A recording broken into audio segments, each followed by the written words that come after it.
And with your eyes closed, we start the loving kindness meditation just with a few minutes of just settling the mind and relaxing the body. I usually like focusing on my body at the beginning. I focus on my feet first, focus on my toes. And I just ask my toes, how are you? With that little question, all my attention goes to that part of my body furthest from my brain, my toes. And honestly, I love doing this. That's why I'm a bit reluctant to actually go to my toes. I spend too much time down there. And I just notice the big toe on my left foot is a bit squashed. So I just moved it. If I didn't notice that at the beginning, it would have caused me pain and discomfort in the middle of the meditation. That's why I'm aware of my toes, making sure they're safe, well positioned, and relaxed. I just imagine them relaxing, as if they're bathing in a warm bowl of water. We used to do that in the cold countries, like UK in the winter time. Get a hot bowl of water and soak your feet in it, so your feet could really relax.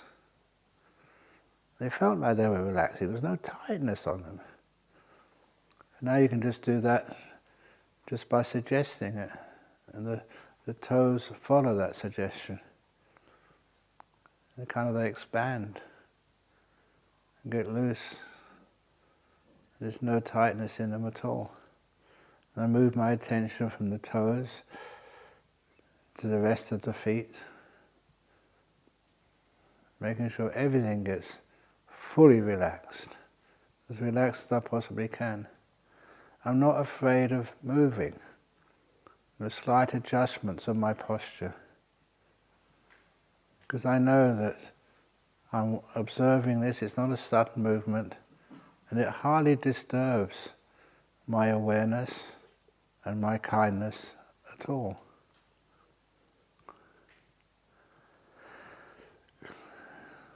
And then I just be aware of my feet. They feel really comfortable. Very pleasant feeling. I'm being kind to my body by relaxing it and picking up the results, which is a relaxed pair of feet. And go upwards, go to my ankles. I can feel them. Slight tightness there, but it's not that bad. I can still, almost like wish them, have a happy few minutes. May my feet be relaxed. I'm not going to put you in any position which is going to hurt you.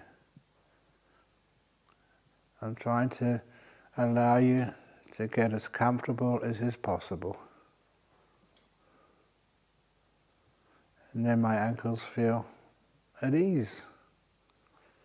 I move the attention upwards, going up the calves of my legs. Not just the muscles in the back of the legs, but the skin as well. Now try and imagine the bones in the front of the bottom of my legs. Try and imagine them just becoming more and more at ease. There's no pain, no problem. Then from the lower legs, I get to my knees. Many monks have problems with their knees, just like bending their knees. I don't have those problems. Even though I've been meditating, I've been a monk for 51 years. I think I was meditating 5 years before then. Almost 60 years as a meditator. And I'm now fully aware of both knees bent so that I can meditate. And I can't feel any pain, any aches, but I'm aware how my knees are positioned, and I relax them to the max.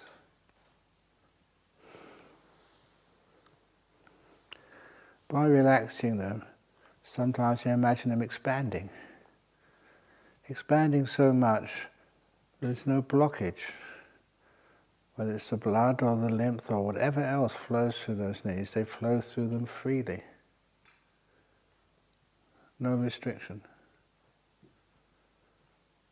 And everything is nice and smooth and easy. It doesn't take me long to enhance the relaxation of my knees. If there ever is a pain, sometimes I can either just go deep into that pain, go to its center, its middle, and then you can't feel any pain. Or I just imagine that part of the body expanding, until whatever is painful kind of gets less dense. Just like I usually use the simile of water. When water evaporates, it's still water there, but it gets so expanded, the molecules are so far apart, you can hardly feel it, the water. It's like mist. So I turn the hard pain into misty pain until it's less intense, and then it kind of disappears. And then I go upwards, further up through the body, through the upper legs and through the bottom.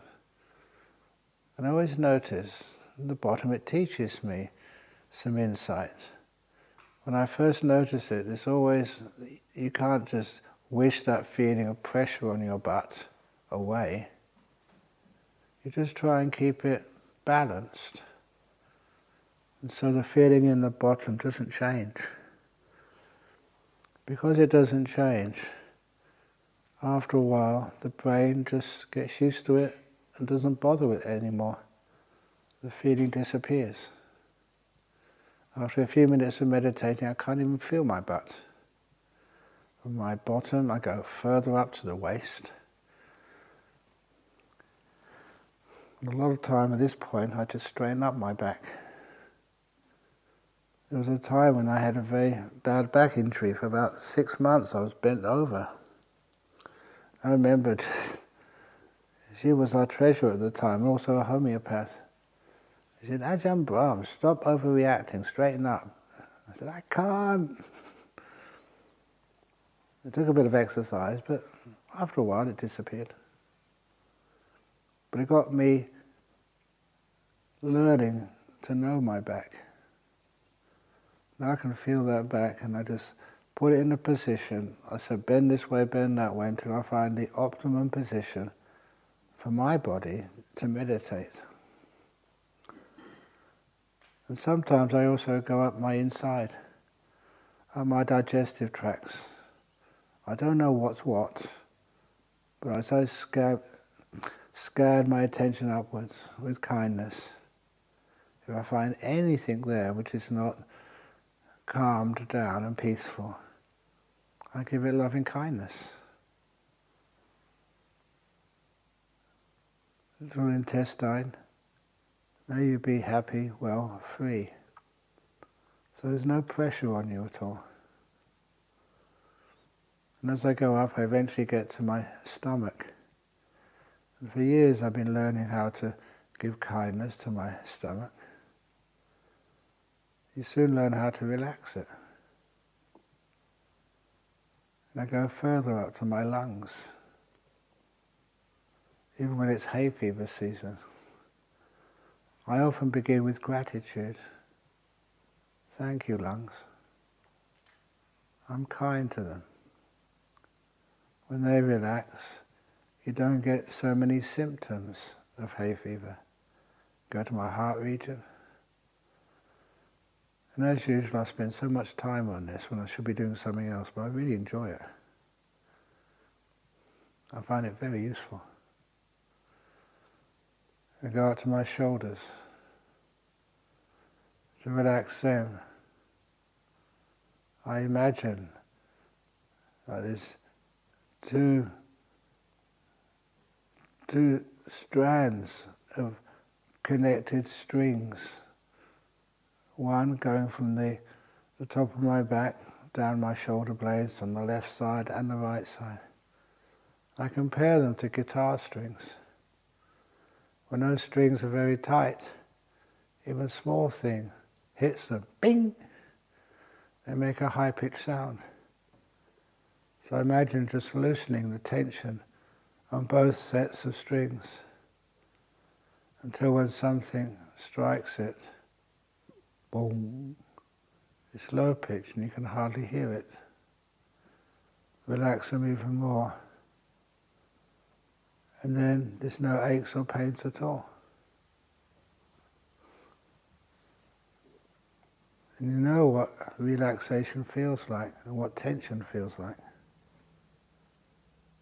And little by little you move it towards more relaxation. Now my shoulders feel so at ease.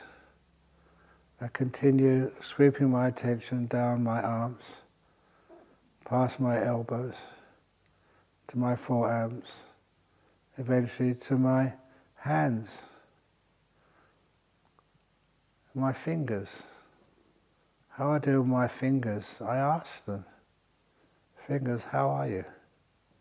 Do you want to be moved? And today, I've got a very clear answer for my body, no. Keep them as they are, they're pretty relaxed. I know the feeling of relaxation.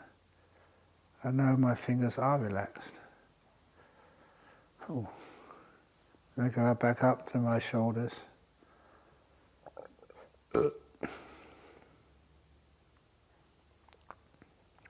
I'm relaxed enough to let out a little burp.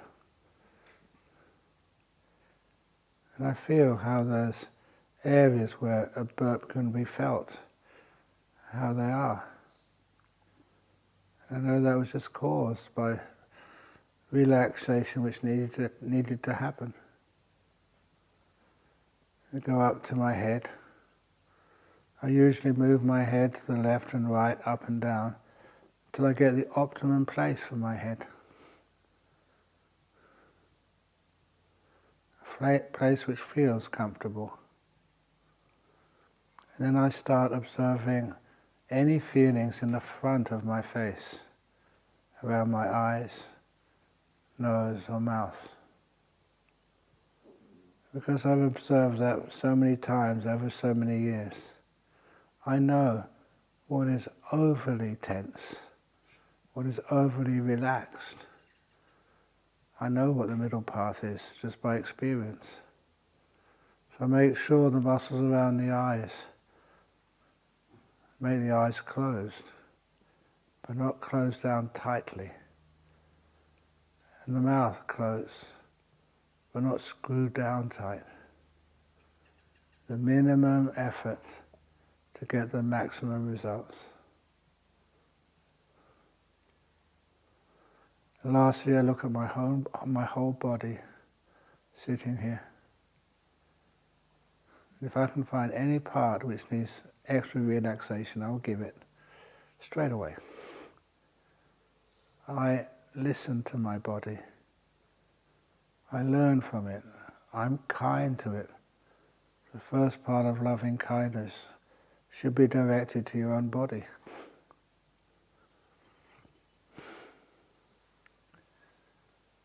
Now my body is, I don't think I could get it more relaxed than this. So it's time to start the loving kindness generally. And I compare loving kindness to lighting a fire. You need something which easily takes the flame. And for me, I imagine a little kitten. If you don't like cats, you prefer dogs, you're a dog person, or a baby, a child, or a bird. One lady in Sydney says she doesn't like any animals. She used a pot plant which she was growing on the balcony of her apartment. She cared for that pot plant, imagined it, and gave it so much kindness. May you be safe, may you grow. Animals and plants can pick up human emotions. For me, I start with an imaginary being, an abandoned kitten. I imagine just walking down some street in some city and hearing a sound, a sad sound. Some animal, I don't know if they're crying or pleading, but it's something which grabs my heart, not with fear, but with the sadness that something, somewhere, is suffering so deeply. So I go towards that sound. That's how I find where it comes from. I can see these two feline eyes, small ones, hiding in a dark corner of one of our suburbs.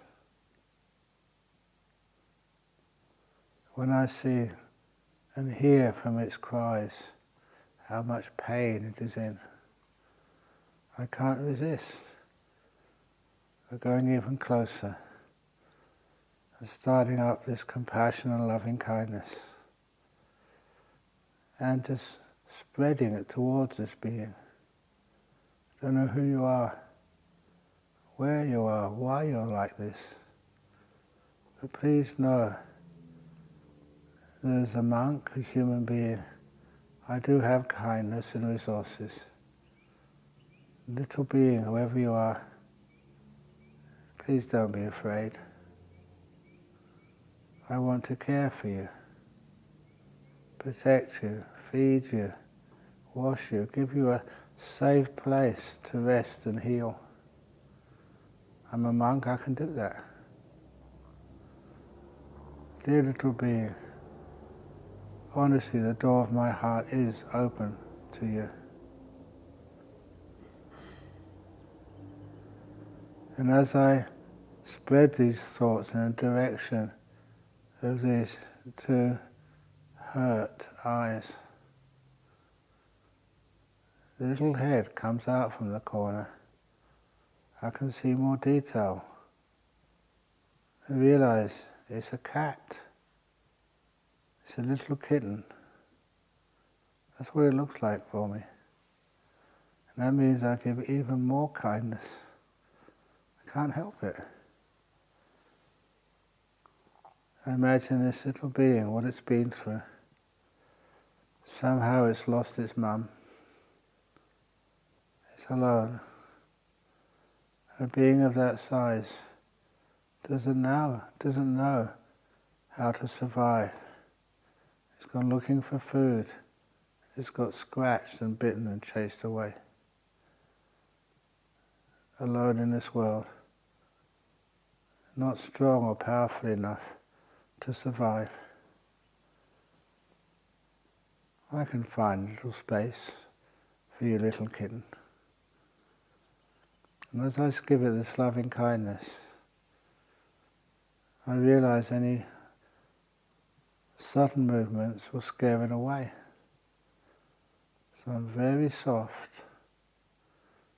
I move very slowly as I get closer and closer to it. Always in my mind setting thoughts of loving kindness, safety, care to this little imaginary being.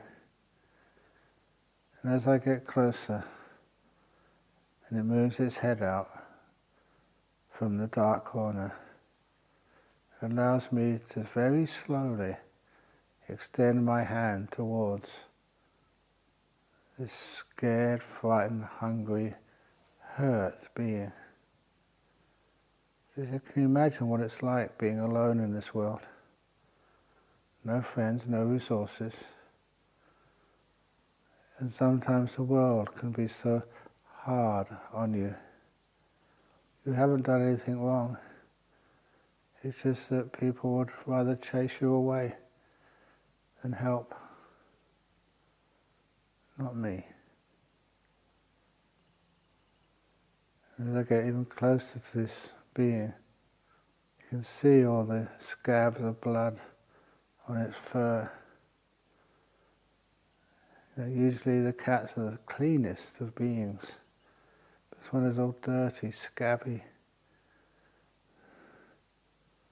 It's been bitten, scratched, and they're barely healed. It's now trusting me. This big human being. You could very easily hurt it, but I won't. As it comes closer, continue to give it loving kindness. Dear little being, please give me the privilege of caring for you, of looking after you, finding you food, drink, safety. Even as a monk, I get milk in the morning. I give it to you.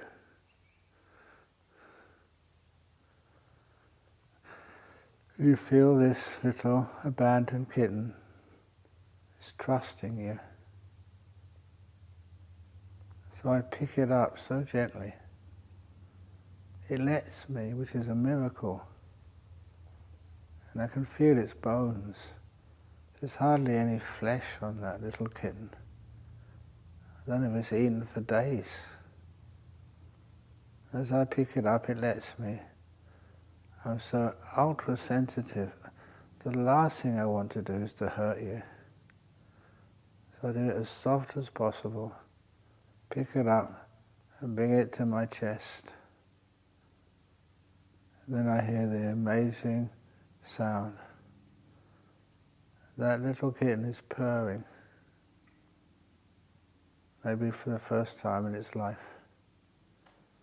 It's found someone who can protect it, care for it, and take it away from that loneliness and hurt into safety, being well fed. And I look forward to you climbing up any curtains, knocking things over, doing the naughty things a little cat does. Thank you.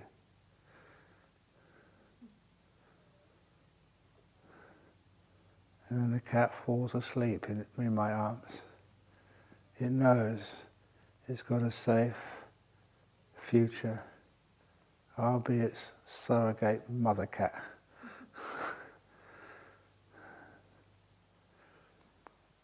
And then, as I imagine I'm holding it in my chest, I can feel there's feelings of warmth in my own chest. Loving kindness is being felt by me now. It's not just thought. It feels beautiful in my chest. And then as I let that little kitten disappear, I take that feeling in my chest and I send it to each one of you in this room. You have much in common with that vulnerable little being.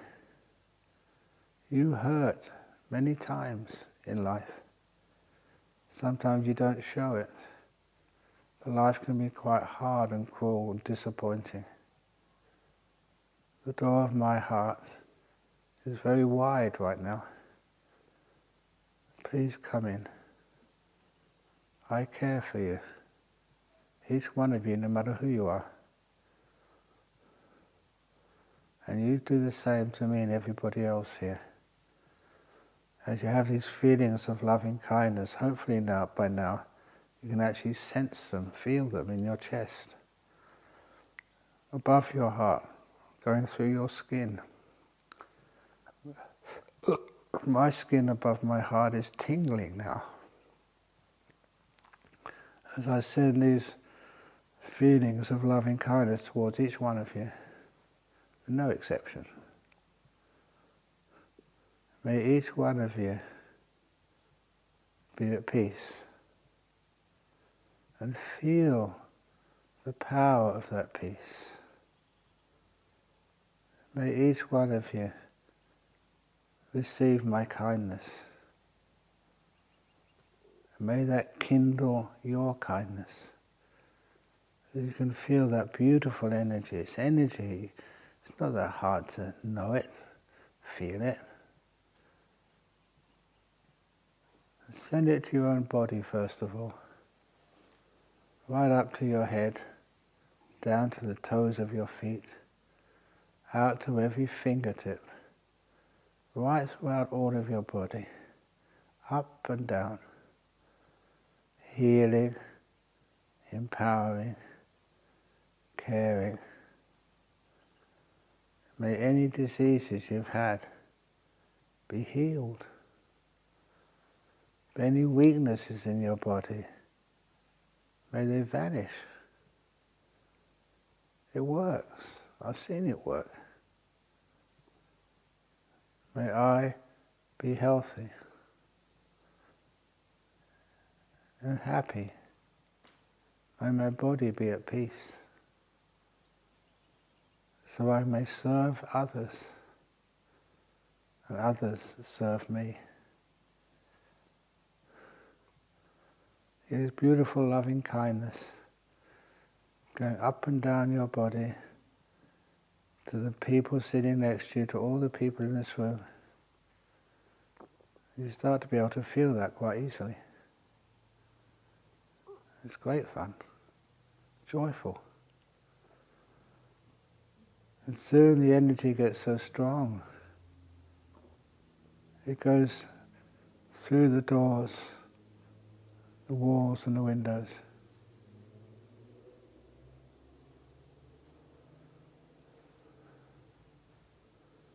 All the people in this retreat center right now, including the ones making your food for you. I think of all the people over in Jhana monastery, all the monks and anagarikas who work so hard making food for me and others. I care about you. I wish you well.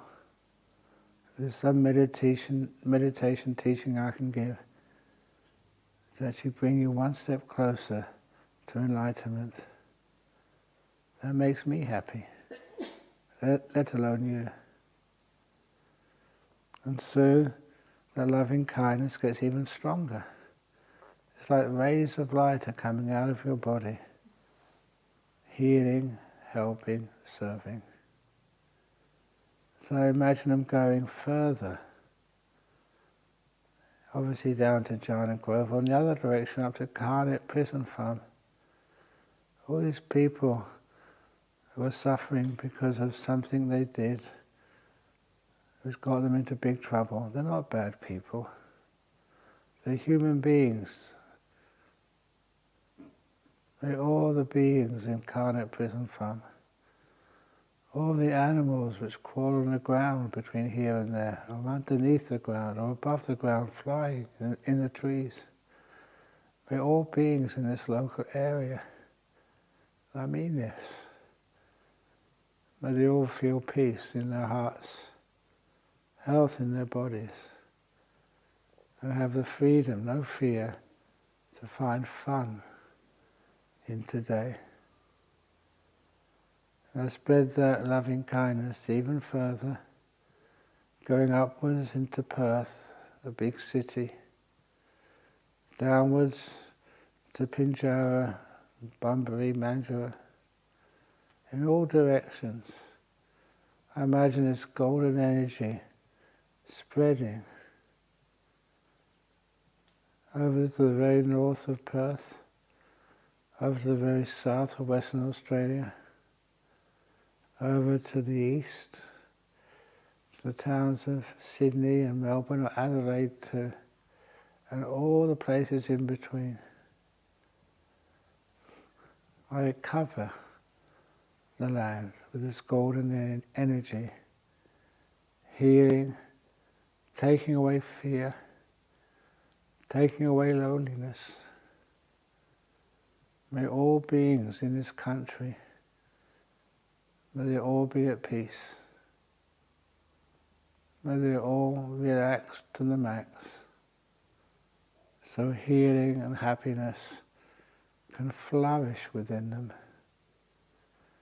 Then I go further. Once you get going, you can't stop this.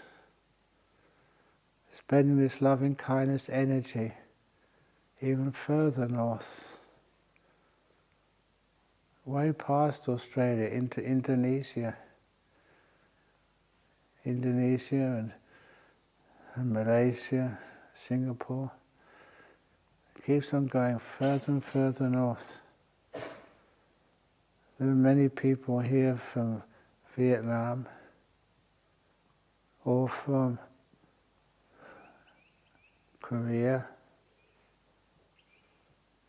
I've been there, so I know what it's like. And I spread my loving kindness to all the people who are walking on the soil of South Korea right now. Or some of those friends which I respect and know. May you all be happy and well. Don't have any fear. Allow forgiveness to grow inside of you. So we laugh at faults, rather get upset at them. Our minds are peaceful and soft and easy. May that land be a beacon of kindness, loving kindness, hope. And the rest of East Asia, all in Thailand, all those people I know over there, a place which supported me and taught me for so many years in my early monkhood. May all the beings in Thailand and Laos and Burma and India and Sri Lanka, going further afield. You've got so many friends over in Sri Lanka, even enemies. May you all be happy and well. I'm not going to distinguish between you. Whatever I can do to help, I will try my best to do that. So send that loving kindness even further, and again to India, and even to the Middle East, to Iran and Afghanistan and Russia. As I said, my loving kindness without boundaries, further and further afield.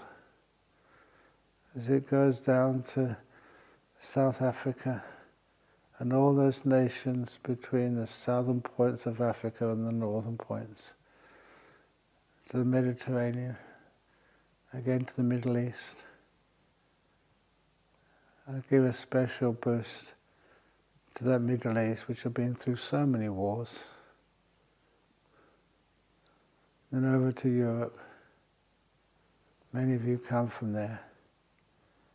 Over to where I was born, in UK. All the people I know there. May you all be at peace. So content and easily satisfied. You can give so much to others. I give this to you. As you go further afield to the north of Scotland, Ireland, over to France, and the whole of Europe, I try to figure out is any place I've left so far. And then I go over send my loving kindness over to South America, Central America, and North America. May all beings there, can you feel the power and the beauty, the purity of loving kindness? You can forgive anything. May those in power, may you practice that loving kindness, feel its purity, and spread that. And by this time, I imagine the whole of the world to be covered in this golden blanket of loving kindness. And I pause there.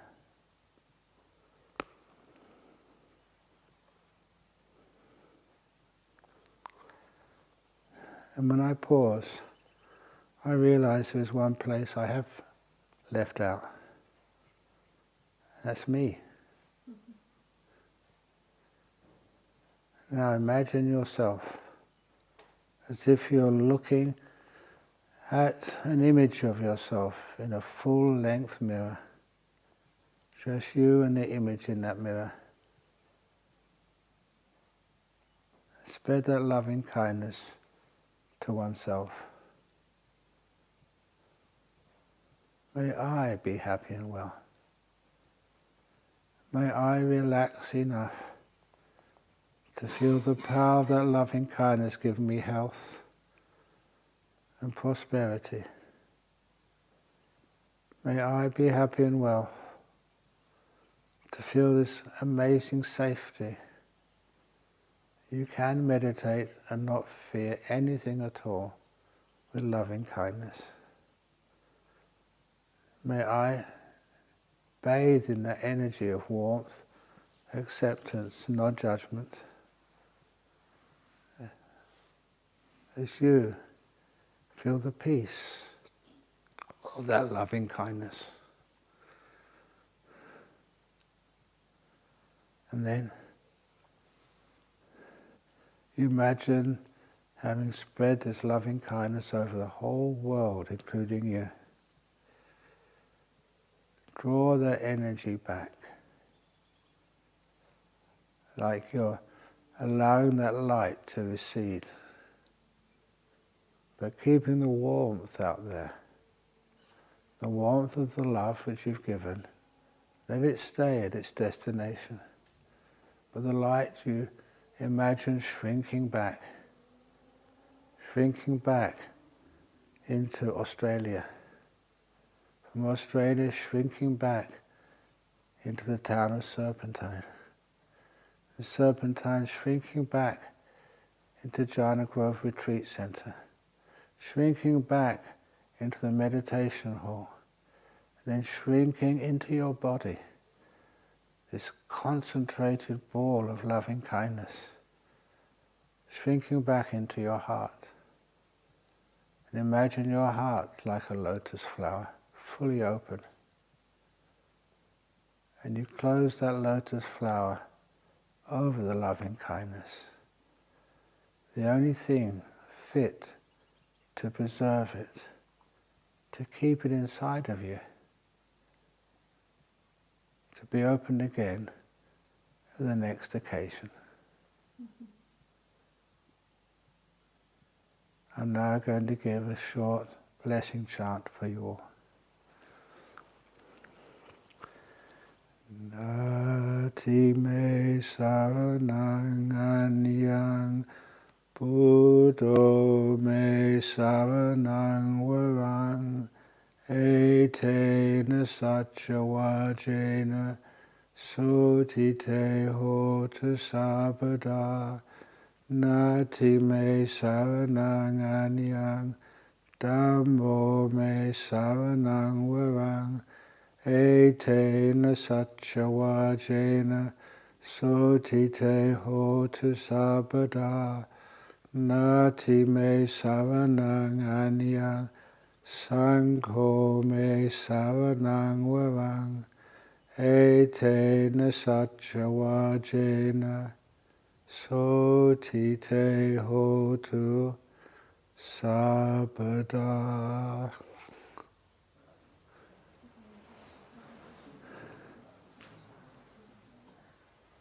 So this retreat is now officially over. Sorry. And any of, yes, we do have the photograph, don't we? As usual, I'm over time. I keep my character intact. So when you can, please gather at the stupa. Who's actually doing the photography?